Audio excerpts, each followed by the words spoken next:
Obrigado, Sérgio. Cumprimentar o Sérgio, cumprimentar a Astec pela iniciativa, cumprimentar a todos, a Jaque, parceira sempre.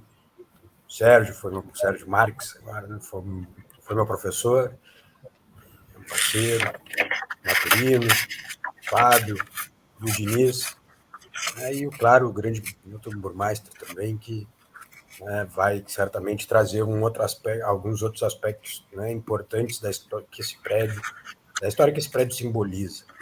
Em 2018, o professor Sérgio Marques nos procurou, eu já estava como presidente do IAB à época, informando que havia essa iniciativa, de desenvolvimento desse trabalho em relação ao prédio da SMOV, elaborando todo o trabalho técnico para a apresentação do pedido de tombamento, desenvolvido por ele, pelo Elton, mais uma colega que agora me faltará o nome. E, naquele momento, nos pareceu mais adequado indicar que o pedido fosse feito via sindicato de arquitetos. Primeiro, porque tem essa questão de os sindicatos, assim como a própria Astec, ter essa relação com os funcionários, ou os servidores terem essa relação com o sindicato, mas, fundamentalmente, porque o IAB tem um assento no Conselho Municipal de Patrimônio Histórico. E, por isso, obrigado, Cristiane Gross, a outra que participou e contribuiu aí com o trabalho técnico. Porque, então, o IAB está no Compac. E nos parecia mais adequado que uma outra entidade apresentasse, para que a gente pudesse, inclusive, somar esforços de entidades que não estão no Compac ao IAB, que já estaria lá e certamente defenderia se e quando, eu estou colocando se, porque, na verdade, deveria ser quando, ele fosse analisado pelo Compac. E nós estamos em 2021, e até hoje o Compac não chegou ao Compac, essa proposta. E quer dizer, então aí eu vou retornar um pouco para a história, para depois voltar aos tempos atuais.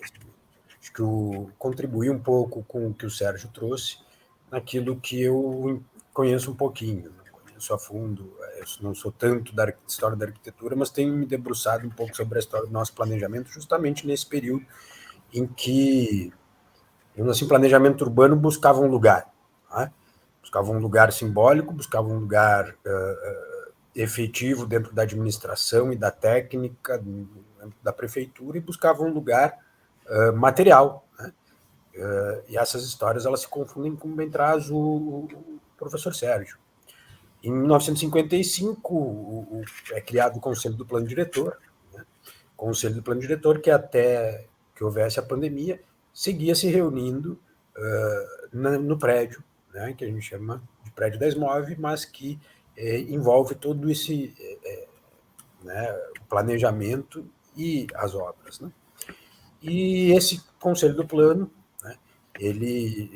sua atribuição principal, determinada pela lei, que o criou em 55, era desenvolver, elaborar o plano de 59. E todos esses personagens que o Sérgio traz, quer dizer, Edivaldo, Demétrio, Fayette, outro que eu citaria aqui, que não atuou tanto tecnicamente, mas representava o IAB na época, Nelson Souza, e mais tarde o Moacir, num outro momento, num segundo momento do planejamento, como o Sérgio trouxe, já depois do plano de 59, nos seus desdobramentos, até atuar também no plano de 79. E os anos 60 e 70, então, a partir, é importante isso. O plano de 59, ele é a primeira lei de uso e ocupação do solo. Então, nós tínhamos regras específicas, ou era um decreto, ou alguma lei pontual que tratava da altura, que tratava disso, tratava daquilo, mas, basicamente, as regras eram por decreto. E aquele plano de 59 foi aprovado por unanimidade na Câmara Municipal. E estamos falando de 59, uma Câmara que tinha ali, tinha o UDN, tinha PTB, tinha PSD, tinha uma pluralidade, que já havia embate, mas não houve embate no debate sobre o plano diretor, porque se entendia que era fundamental uma regra, um plano diretor que estabelecesse e que acabasse com aquele caso a caso em que as edificações, naquele período em que Porto Alegre, assim como o Brasil, né, vivia um dos seus bons, o seu grande boom de urbanização e, por isso, também, obviamente, de verticalização e de edificações, sobretudo na área central de Porto Alegre. Nos anos 60 e 70, aí sim, né, eu acredito que essa busca por um lugar institucional, a gente vai ver, né, e mais ou menos justamente nesse período que o Sérgio traz como período de projeto e construção do edifício, ou seja, nós estamos falando já do período da ditadura, início da ditadura, anos 66 até o início dos 70, né, e aí estendendo um pouco mais até 1975, que é o grande marco, que é a criação da Secretaria de Planejamento Municipal, né, que consolida de alguma maneira esse lugar. Então, a materialização, o espaço físico e o espaço institucional, eles vão se consolidando ao mesmo tempo. Né? Claro que isso não pode estar despregado, assim como não está despregada a arquitetura do edifício, né, de todo um movimento arquitetônico que se fazia, se buscava sua presença, se consolidar sua presença de alguma maneira em Porto Alegre, né? Também era o planejamento urbano, uma política urbana em nível nacional, com o Cerfal e o BNH, que demandavam esse lugar específico para o planejamento urbano, e a partir daí, depois de idas e vindas, se consolida a SPM. Mas aí eu vou pular, né, para também não tomar grande tempo, não, a ideia que é breve, eu vou pular para a década, a segunda década do nosso século, ou seja, em 2010, 2012, né, em que a SPM ela acaba e ela é substituída por uma Secretaria Municipal de Urbanismo, né, ou seja, o planejamento urbano ou o planejamento já vinha, né? A gente teve um importante momento em que o planejamento ele se desprega das questões de orçamento, por exemplo, e aí o planejamento urbano começa a sofrer uma perda importante na centralidade das definições das políticas de desenvolvimento da cidade, mas nada comparável ao que aconteceu a partir de 2012, quando é extinta a Secretaria de Planejamento Municipal, né, o primeiro decreto por um projeto de lei do então prefeito José Fortunati, e cria a Secretaria de Urbanismo, ou seja, aí não vou entrar aqui no debate, mas aprofundar no debate, né, mas a gente sabe que não são sinônimos e que a gente tem uma perda muito grande, né, a partir, não é só uma questão de nomenclatura, há toda uma desestruturação que vai se consolidar a partir daí. E a partir daí também há um esvaziamento e um abandono do edifício da esmola. Né? Então, se hoje a gente diz assim, se hoje há uma justificativa, não, olha, não tem como manter, está muito caro, vai custar muito caro para restaurar, para recuperar, etc, etc. É um projeto.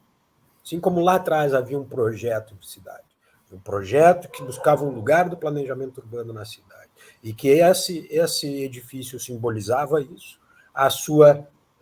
o seu abandono, né, e essa justificativa de que não tem como recuperá-lo, também é um projeto. Eu já vou concluir. Eu não sei, não sei se era isso, desculpa. E então, em 2017, essa SMURB passa a ser SMANS, um nome belo, bonito, pomposo, Secretaria Municipal de Meio Ambiente e Sustentabilidade. Essa palavra tão batida e tão gasta muitas vezes. E em 2017, então, o planejamento ele passa a ser ganha menos ainda importância dentro da organização da prefeitura. E não à toa também, nós estamos aqui com um dos últimos secretários de Planejamento Municipal, arquitetos urbanistas da cidade, Newton Burmeister. O último, antes dele, Clóvis Jürgen Fritz, e o último arquiteto à frente da Secretaria de Planejamento Municipal, ou dessas secretarias que eu estou falando agora, né, foi Newton Burmeister. Depois vieram economistas, advogados com alguma especialização ou não em direito urbanístico, representantes de uma categoria que começa a querer seu lugar na definição do que é o desenvolvimento urbano, mas que não tem qualquer qualificação técnica e formal para isso, de formação para isso, que são os corretores imobiliários. Né? E então, e aí nós chegamos a 2021, a 2021, em que um plano, em que, ao invés de discutir a revisão do plano diretor como um todo, sob a alegação de que é importante tratar das partes, o que ninguém discute aqui, que os planos setoriais são importantes, mas quando o plano setorial de um setor da cidade ele passa por cima da regra geral que está estabelecida no plano, aí ele é outra coisa, que não é um detalhamento do plano, ele é outra coisa. Então, nós estamos vendo, num momento em que a democracia, todo esse processo, nós estamos vendo também um desmonte do processo de planejamento com essa nova lei do plano, que é chamado Programa para o Centro, mas, na verdade, uma revisão particular do plano do centro, em que nós voltamos a anterior a 1959, porque, a partir de agora, as regras de volumétricas, ou os limites volumétricos e outras regras, passam a ser definidos por decreto e não mais por lei. Ao mesmo tempo em que há uma dificuldade de maior cuidado com a preservação e mesmo proteção do patrimônio. Porque a nova lei do inventário, e com isso eu concluo, a nova lei do inventário ela estabelece 5 critérios. Né? O fator histórico, simbólico, o fator morfológico, que vão tratar que vão exigir singularidade, a representatividade e a expressividade, relacionados para as relações da função do edifício, né? E da técnica do sistema construtivo é um outro critério, e o paisagístico, o quarto critério, e o conjunto, ou seja, se tiver mais de uma edificação, ele já é um outro. Agora, pela nova lei, tem que atender a pelo menos 3 deles. O edifício que nós estamos falando, ele certamente atende 4 desses princípios. Então, ele já deveria ter sido analisado e já ter um parecer favorável do seu tombamento. Né? Ainda que nós estejamos falando aqui de inventário e não tombamento, ou seja, né? Mas o que eu quero colocar para concluir, né? Além do edifício, para valorizar toda essa história, né? Porque antes do próprio edifício nós tivemos o fechamento, antes do abandono do próprio edifício, nós tivemos o fechamento da biblioteca, ninguém sabe para onde foi o acervo da biblioteca da SMOV SPM, né? E está lá também os arquivos com todas as atas do Conselho do Plano Diretor, atual CMDOA, desde 55 até 2004, quando as atas ainda eram simplesmente feitas de forma física, em papel. A partir de 2004, elas passam a ser disponibilizadas em modo virtual, né, digital. Então, ou seja, nós temos que nos preocupar aqui não só com o edifício, mas também com essa história, né, que está sendo degradada, abandonada. Obrigado, colegas. Um grande abraço.